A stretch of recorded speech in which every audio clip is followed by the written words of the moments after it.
O cérebro é uma máquina, uma máquina programável.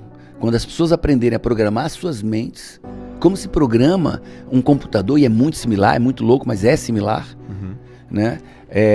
Nós não agimos nem reagimos de forma ocasional ou imprevista. Existe um modelo de ação e reação em nós. Nós aprendemos a agir de uma maneira, aprendemos a reagir de uma maneira. Isso é um programa.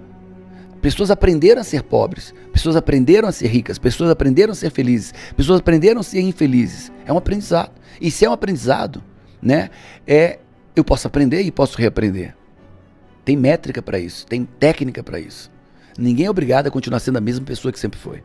Quando nós descobrimos nossa real identidade, a nossa real, aquilo mais parecido com o que nós nascemos para ser, quando você descobre sua identidade, amigo, você é raptado para viver uma missão. Paulo, por que pessoas vivem largados no mundo? Porque não têm noção quem eles são.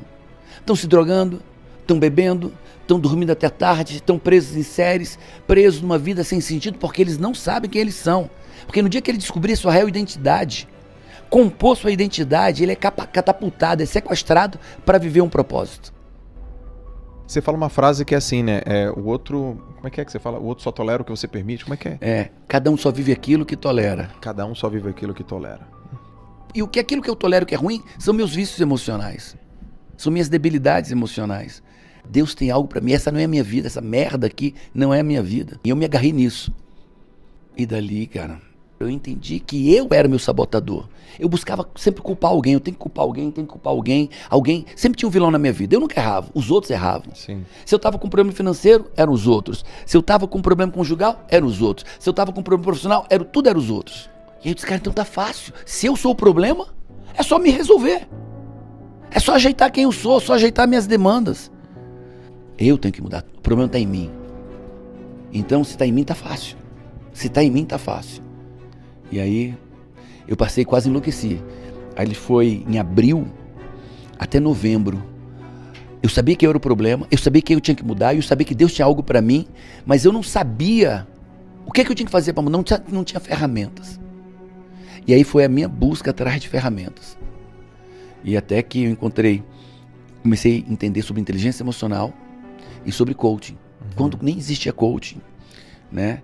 O coach bem raiz americano. E aí um ano depois,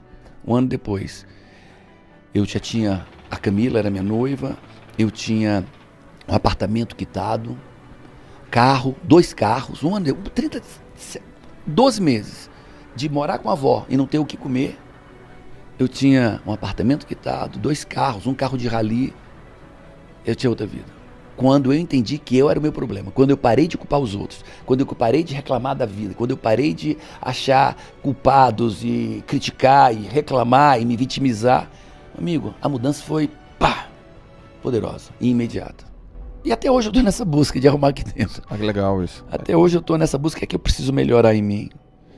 Qual é o orgulho que eu preciso moer? Eu falo de moer o orgulho. Sim. Amigo, eu nunca vi ninguém fracassar que não fosse por orgulho. Nunca. Eu nunca vi ninguém patinar na vida que não fosse por orgulho. Eu nunca vi um homem, uma mulher cair que não fosse por orgulho. Me traga qualquer pessoa que está passando por problemas. Eu preciso de 2 minutos, eu provo que é só orgulho.